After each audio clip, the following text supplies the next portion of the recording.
నుంచి ఒక మనిషి వచ్చాడు, అంటే ఆర్మీ. ఆ ఉజ్జయిని మాతకు చాలా ప్రియమైన మనిషి. ఎట్లా అంటే మనం ఎట్లా ఇప్పుడు పోతురాజు భక్తి తోడేస్తున్నాం, అట్లా ఆయన ఆ అమ్మవారు మొక్కేవాడు. ఆ ఉజ్జయిని మాత దగ్గర మొక్కే మనిషి, ఆయన కళలు వచ్చి చెప్పింది ఏమని, అరే నా పిల్లలు ఇట్లా అయిపోయిన తల్లి, ఎట్లా ఏం చేయాలని చెప్పి అడిగితే, నువ్వు ఇంత నైవేద్యం పెట్టి బోనం కుండలు తీసుకొచ్చి దీపధూప నైవేద్యం పెడితే మీ పిల్లలు కాదు మొత్తం గ్రామస్తులు అందరూ మంచిగా అవుతారని ఆయన చేసినాక ఒకళ్ళు ఇప్పుడు చెట్టు కింద దొరసాని పాట వచ్చిన నుంచి ఇక్కడ ఎట్లా అంతమంది జమ అవుతున్నాం ఇప్పుడు మనము. అట్లాగే ఆ కాలంలో సికింద్రాబాద్ ఉజ్జయిని మాంకాళి టెంపుల్, అతని రిజిమండల్ బజార్ గండి మైసమ్మ టెంపుల్ కాడ క్యాంప్ ఉండే. ఆ క్యాంప్ నుంచి ఆ చెట్టు కాడ అనుకుంటే ఆ చెట్టు కాడ ఆయన నిద్రలు వచ్చి ఇదే చెట్టు కింద నాకు ఈ ఒక పేరుతోటి ఉజ్జయిని మాంకాళి అని పెట్టు అని చెప్తే అదే కోరిక ఇప్పటిదాకా కోరుతూనే ఉన్నాం. సో మా అయితే ఈ పోతరాజులు ఎందుకు ఏమిటికి చేపిస్తున్నామంటే, అమ్మవారు సంవత్సరం మొత్తము ఒక గుళ్ళో కొలువై ఉంటుంది. ఈ పోతరాజు పోతలింగమ్మయ్య బొడ్రాయి పూజ అంటారు కదా, ఆ బొడ్రాయిగా ఊరు అవతల గ్రామాన్ని కాపాడేది తల్లి, పొలిమేరు కాపాడేది పోతలింగమ్మయ్య. అయితే ఈ పోతలింగమ్మయ్య తల్లి బయలుదేరినప్పుడు వెంబడి ఉండాలి కదా అంగరక్షకుడు.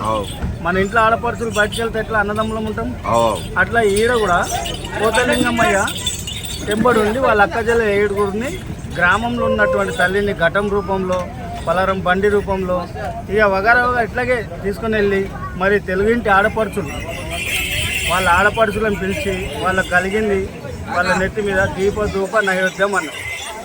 దీపధూప నైవేద్యం అయితే ఆ దీపధూప నైవేద్యంలో ఏముంటుందంటే కింద భోజనం, కింది కుండలో భోజనం, కలిగూర, పెరుగు ఇవన్నీ పెట్టి పైన పానకం. కొందరు చింతపండుతో పెడతారు, కొందరు మన ఏమంటే ఈ సోంపు నీళ్ళతో కింద పెట్టి సోంపు నీళ్ళతోటి బెల్లం నీళ్ళతోటి ఇది పెడతారు. అంటే పైననేమో దీపం, అంటే దీపధూప నైవేద్యం, దాన్ని బోనం అంటారు. బోనం ఎందుకు అంటారంటే అందులో భోజనం ఉంది కాబట్టి ఆ కుండలో దాన్ని బట్టి బోనం అంటారు. ఇక తెలుగింటి ఆడపడుచులను పిలిచి వాళ్ళ అక్కజెల్లెళ్ళను నెత్తి మీద బోనం ఎక్కించి వాళ్ళ పాదాలను మొక్కి ఈ అమ్మ రూపం ఈ చెల్లెళ్ళ మీద చూసుకొని మన అన్నలు తమ్ముళ్ళు ఇప్పుడు సాగిస్తున్నాం. ఈ ఆషాఢ మాసం వెళ్ళిపోయింది, శ్రావణ మాసంలో కూడా అదే ప్రకారంగా కొందరు ఆషాఢ మాసంలో కొందరు ఏదో ఒక వస్తువు ఒక తినడు ఈయన లేనప్పుడు ఈ శ్రావణ మాసంలో తినేవాళ్ళు ఆ శ్రావణ మాసంలో చేస్తుంటారు. ఇది అమ్మవారికి నైవేద్యం ఎక్కడము సంతోషం చేసే విషయం అనమాట. ఇంకోటి వచ్చి మనం 24 గంటలు ఇంట్లో లేకుండా మన ఇంట్లోనే బయటికి తీసుకెళ్తుంటాం. అట్లాగే అమ్మవారిని సంవత్సరం మొత్తం లోపల ఉన్న అమ్మవారిని బయటికి తీసుకెళ్ళి గడపకు పూజలు అందుకుంటుంటారు. గడపకు శాఖలు పోసి ఆ అక్కజెల్లెళ్ళని పోతరాజులని వీళ్ళ యొక్క రక్షణతో ఆమె బయటికి వెళ్తుంది. ఏ ఒక్క ఆడపడుచుకైనా ఏ పోతరాజైనా ఏ పోతరాజైనా ఆడపడుచులు నిలబడి ఉంటే ఆ పోతరాజులు ఆ ఈరగోళ్ళతోటి వాళ్ళని కొడితే వాళ్ళు పోతరాజు కాదు. నాకు తెలిసిన వరకు 48 ఏళ్ళ పోతరాజుని, ఏ గావు పోతరాజు ఉండని, ఇక ఏ పోతరాజు ఉండని. ఇంకోటి పోతరాజు సపోర్ట్ ఇచ్చుకోవాలి. ఈ పోతరాజు వచ్చి ఇంకో పోతరాజుని శిక్షపరచవద్దు. మంత్రాలు అవన్నీ ఏంటంటే నియమం పాటిస్తాం. ఒక గురువు ఉంటాడు కదా, ఆ గురువు గురించి ఆ గురువు ఏం చెప్పినా ఏం చదివినా ఆయన మనస్ఫూర్తిగా ఏమో చదివి ఏదో ఇస్తాడు, అది పెట్టుకోవాలి దగ్గర అంతే. కానీ నేనే గొప్ప అని నేను పోతా చేసిన అని చెప్పి అహంకారంతో తాగి తందనాలాడి వాళ్ళని కొట్టుడు వీళ్ళని కొట్టుడు అదంతా పనికిరాని పోతరాజు గారు వాళ్ళు తాగిపోతారు. ఇప్పుడు 10 మంది వచ్చి కాలు మొక్కుతారు, ఆడపడుచులు వచ్చి మొక్కుతారు, పెద్దోళ్ళు వచ్చి ముసలోళ్ళ కాడి నుంచి అమ్మలు అందరు వచ్చి మొక్కుతారు. అంటే నిన్ను మొక్కుతురా లేకపోతే తాగిపోతుంది మొక్కుతురా? పోతరాజు మొక్కాలి కదా. అప్పుడు తాగి ఉన్నప్పుడు ఏం పోతరాజు అయినా తాగిపోతు పోతరాజు. ఇదే ఒక జరిగింది మన బేగంపేట్ ఈసాల ప్రసాదన్న వాళ్ళ కొడుకు పాపం తాగి పోతరాజు చేసిండు. ఆయనకు గ్యాస్ ఫామ్ ఇదిగాక ఛాతి గుండె ఇదయ్యి ఆ గుండె హార్ట్ అటాక్ వచ్చి చనిపోయాడు. ఏం చేస్తామమ్మా? తప్పు ఎవరిది? పోతురాజు చేసినందుకు తప్ప, లేకపోతే ఆయన గజ్జ కట్టినందుకు తప్ప, ఆ తల్లి ముంగలు ఆడినందుకు తప్ప.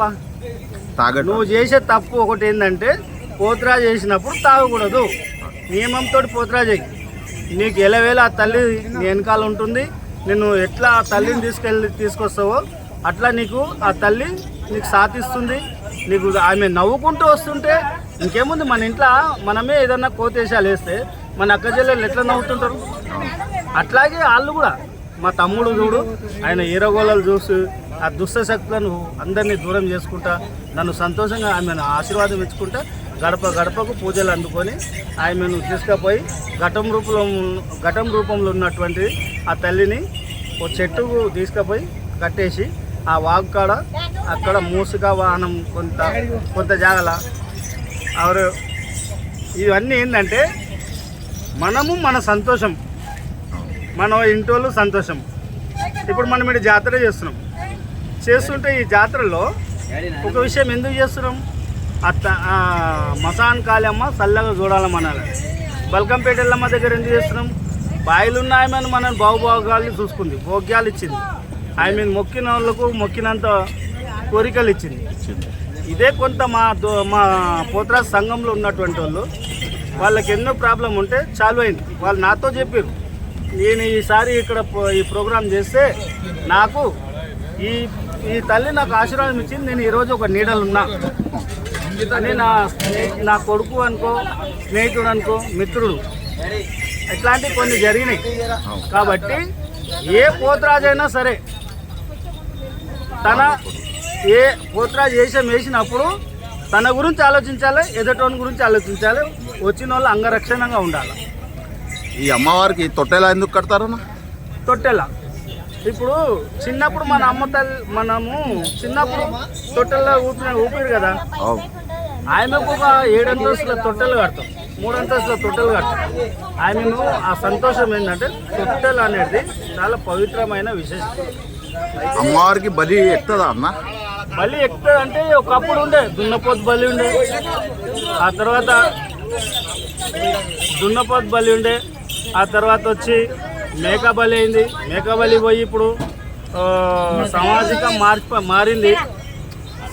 మారింది కాబట్టి ఈ జనరేషన్ మారుతుంది కాబట్టి వాళ్ళు ఏం చేస్తారంటే గుమ్మడికాయ ఆనమకాయ ఇవి గావించుకుంటారు. ఎందుకంటే కేసులు అవుతున్నాయి, ఒక జీవిని వీళ్ళు కొరుకుతురు, చంపుతురు, అది చేస్తురు అని చెప్పేసి దాని గురించి ఈ గావు అనేది పాతకాలంలో నేను నా కళ్ళ ముంగల్నే ఒక దున్నపోతు బలి అని పోతే కీసరగుట్ట ఆ కీసరగుట్టలో గావటని పోతే ఎస్ఐ శ్రీరాముడు ఆపిడు, ఎవరో ఊరోళ్ళు రాయి తీసుకొని కొట్టి నెట్టు వలిపోయినాడు పాపం. ఆడ ఏమైంది కరిపోయింది. మేము కూడా ఆడ ఉన్నాం, మోజెస్ ఆడ ఆడుతున్నాం. ప్రజెంట్ నా కళ్ళ మూల జరిగింది అది. ఈ అప్పటి నుంచి గావు పట్టేటందుకు కూడా చాలామంది వెనకాడి ఊర్లలో వెళ్ళి ఊర్లలో పట్టుకుంటే అది అక్కడ ఊరు సర్పంచ్, ఊరు పటేలు, ఊరు పటవారి వాళ్ళు చూసుకునేది.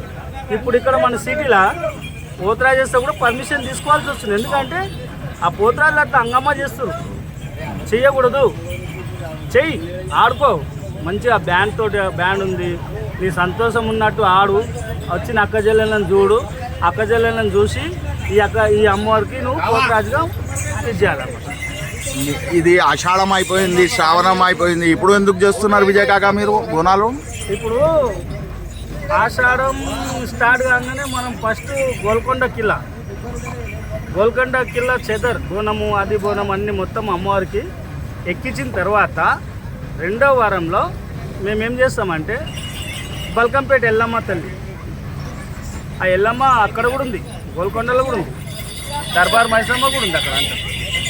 అంటే మనం ముఖ్య తరిగే మీద అయితే ఇక్కడ బల్కంపేట ఎల్లమ్మ గుడికాడ చేసిన తర్వాత మరి మనకు లాస్ట్ మన సొంత మిల్లు ఎక్కడ? హైదరాబాద్ కాదు, మన సొంత మిల్లు ఇది. 5 గజాల జాగా, 5 గజాల జాగాలో ఉన్న తల్లి ఎవరు?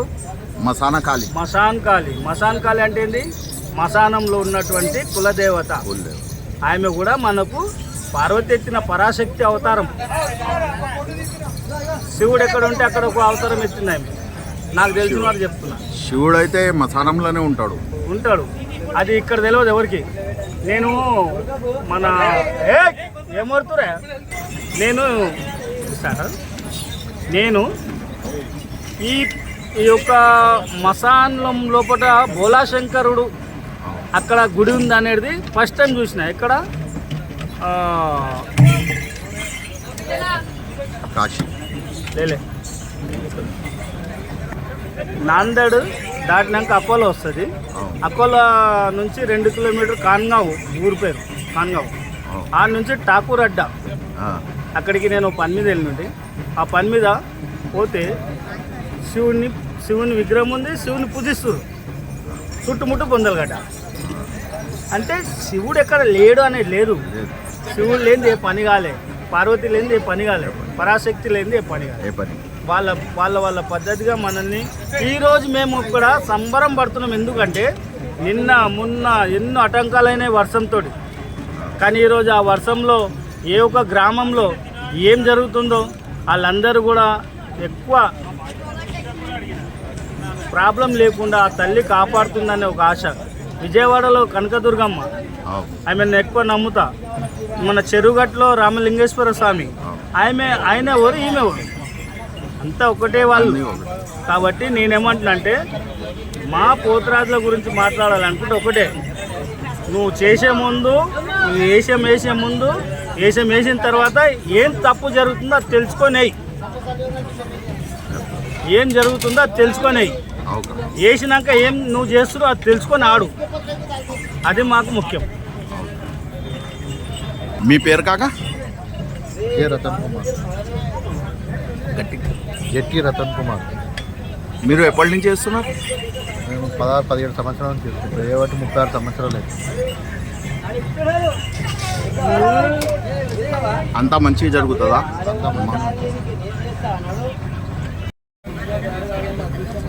వీళ్ళ వయసులో పోతరాజు వస్తుందంటే ఇప్పుడు వీళ్ళు వేస్తున్నారు, వీళ్ళు కాదు. అయికరా అప్పుడు కూడా మేము పోతరాజును చూసి భయపడి ఉరికేవాళ్ళం, పరుగులు తీసేవాళ్ళం. కానీ ఈరోజు ఆ జనరేషన్ మారింది, ఆ రూపం మారింది. ఇక ఈ పిల్లలు ముక్కు పచ్చలారని పోరళ్ళు వీళ్ళు కూడా పోతరా చేస్తుంటే మాకు సంబరం అనిపిస్తుంది, కానీ వాళ్ళని బాధ పెడుతున్నామని కూడా అనిపిస్తుంది కదా. కాకపోతే మన అమ్మవారు వీళ్ళ వెనకాల కూడా చల్లగా ఉండాలా. వీళ్ళు మా అంత పేరు 48 సంవత్సరాలు 50 సంవత్సరాలు వేసి వాళ్ళు కూడా వాళ్ళ పేర్లు నిలబెట్టుకోవాలని మా ఆశ. రైట్.